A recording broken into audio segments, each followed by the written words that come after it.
Iligpit na ang mga bastidor at kayo magsealis na. Tayo na.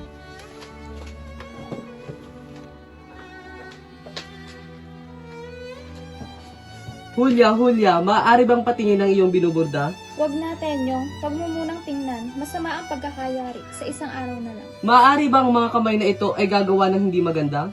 Huwag mo nga akong tuyain. Pangit nga ang mga daliri ko. Bakit, Tenyo? Napagod ka ba? Masama ka palang mapagod. Bakit? Masakit sa iyo? Nagalit ko. Mas galit pang pagalit.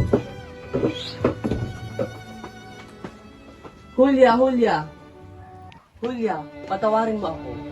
Masakit sa aking damdamin lagi kang nagagalit. Hindi lagi ba? Ako'y natutuwa sapagkat inilibag mo ang pangalan ko sa panyo na ito. Hindi ah. Hindi para sa iyo ang panyong ito. Para ito sa amang fraile. Ibibigay ko to sa darating na Pasko. Kasinungalingan. Aba. Hulya, magsabi ka nga ng totoo. Para sa akin ba ang panyo na ito at kung hindi ay sisilaban ko ito? Huwag na, Tenyong. Para sa iyo ang panyong ito.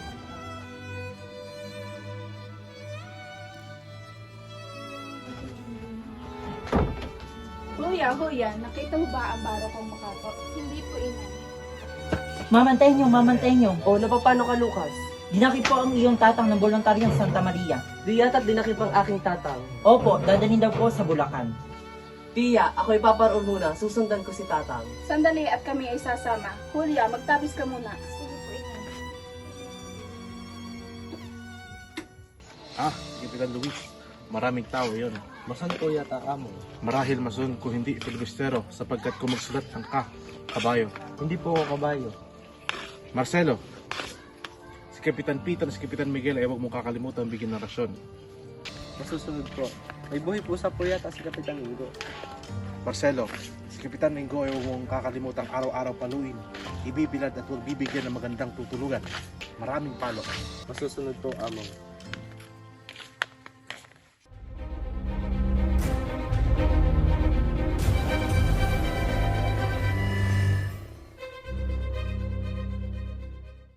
Kapitana Putin, ibidilin ko huwag ng paluin at bigyan ng magandang hihigaan sa Kapitan Ingo. Maraming salamat, Amo. Tenyo, kaysa mamong bata, bakit hindi ka nagmano kay Among? Inang, ang mga kamay na napatay ng kapwa hindi dapat hinahagkan. Huwag po kayong maniniwala na sasabihin sa gobernador na pakawalan na lamang si tatay, bagkus ay papatay na lamang tuluyan. Tatang, mahabaging langit, Diyos na makapangyarihan, bakit ipinagkaloob sa amin ang gantong hirap? Inang, pagmasdan mo si tatang, naghihingalo. Patay na. Mga kasama, magsikuhan ng gulok at ang mga may revolver ay dalhin na. Ako'y may iniingatan. Ako rin. Nalalaman mo bang sila'y magsisululan? Oo, napakinggan ko ang kanilang salitaan. Tuloy daw na sasabihin sa general na tayo pagbabarilin na. Mga tampalasan! Mga walang awa. Tenyong, Hulya, patitiis mo bang lisanin ng iyong ina sa ganong kalagayan? oo, tunay yung sinabi. Di ba, kakalingain mo bilang isang tunay na iyong sinang? Oo nga, pero pakiusap, huwag kang umalis. Dapat nang matigil itong pag-aalipin sa atin. Wala akong maitutulong. Tanggapin na lamang ang huling tagubilin. Tanggapin mo ito at huwag mong iwawagli. Magbabalik ako, Hulya ko.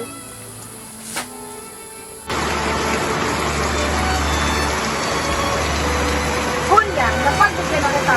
Alam kong nagugulangan ka lang yan sa pagmamahal mo sa pinsan mong si Tenyo. Hulya, halos isang taon nang hindi sumusulat si Tenyo. Ano pang hinihintay mo? Naniniwala akong sinalimutan ka na.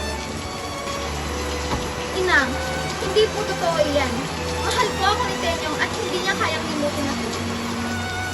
Alam mo, Hulya, si Tenyo ay lalaki. Makisig, binata at may pinag-aralan. Maaring may babaeng magluso sa kanya at magustuhan niya rin. Kilala ko po si Tenyong at hindi niya kayang saktan ang aking damdamin. At mas lalong hindi niya kayang talikuran ng aming sinumpaan. Inang, mahal ko po si Tenyong at tanging kamatayan lamang ang makapaghihiwalay sa amin. Hulya, igayak ang loob mo. Ngayon ay paparito si Marcelo at ang kanyang ama. sila'y pagpapakitaan ng mainam.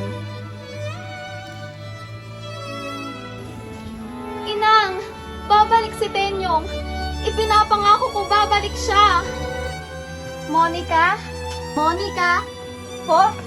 Pumaroon ka kay Lucas at sabihin mo hinihintay ko siya. Madali ka. Sige po. Aling Julia, pinapatawag niyo raw po ako. Alam mo ba kung saan naroroon ang manang Tenyong? Hindi po. Maaari mo bang ibigay ang sulat na ito sa kanya? Sige po, makakarating po ito sa kanya. Ana? O, amo. Magandang hapon po, amo. Gusto po kayo, amo? Masama, Juana. Tila yatang itong pagkabuhay namin ay lagi na lang sa hirap. Noon, kami ay inaaripin lamang ng mga praile. Ngayon ay kami na ang mga mahalap. Ang mga patay ay hindi na dinadapit. Ngayon ko napagdirit na ang mga kabanalang ginagawa ng mga tao noong araw ay pangpakunwari at pakitang lamang. Alinsunod sa malaking takot sa mga praile. Totoo po ang sinabi niyo.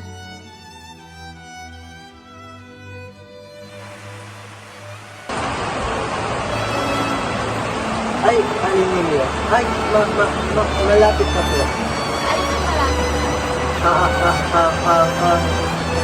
Ano kayang nais sabihin ito? Kaya, Juana, hindi malayong kami mga klerigo ay mawi sa pagsasaka. Tantuin ninyo kami mga pari ay hindi mabubuhay sa panay na hangin. Bakit ang dami niyo pong pinapakain pamangking dalaga? Siya nga, uli lang inaampun ko. Miguel, tara na at nagkayari na kami ng kinakinan. Ay, salamat. Ano bang sinabi mo? Sinabi ko pong, ay, Julia. Ay, Aling Julia. Ay, Julia ko. Puro ay nang sinabi mo, hindi mo pa sinabi ang pagsinta mo? Sinabi ko pong malapit na. Napakadumo mo. Ay, iging, tara na at baka makahalata pa. Tenyong ko, umayon tayo sa kalooban ng langit. Ang inang mo ay binawian rin ng buhay ng panahon na umalis ka. Tenyong, magbalik ka at ako'y iligtas mo. Ako'y ipinagkayari ni inang kay Miguel na anak ni Kapitan Tadeo. Ginagayak na nila ang pagkakasal sa akin sa 25 ng papasok na buwan.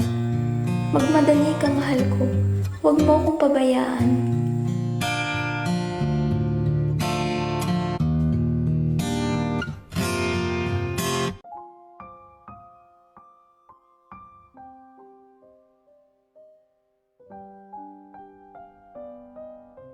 Tinatanggap niyo ba ang isa't isa bilang magkabiyak?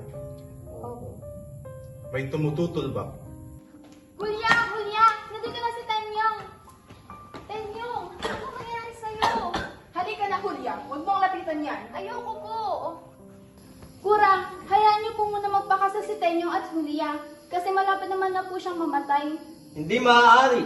Hayaan mo na dahil papatay na rin naman siya. Julia, tinatanggap mo ba si Tenyong bilang iyong asawa? Opo. Tenyong, tinatanggap mo ba si Julia bilang iyong kaasawa? Opo. Simula ngayong araw na tayo kayong dalawa ay mag-asawa na. Sa wakas, nagtagumpay rin ang aking plano. Walang sugat? Ha? Walang sugat?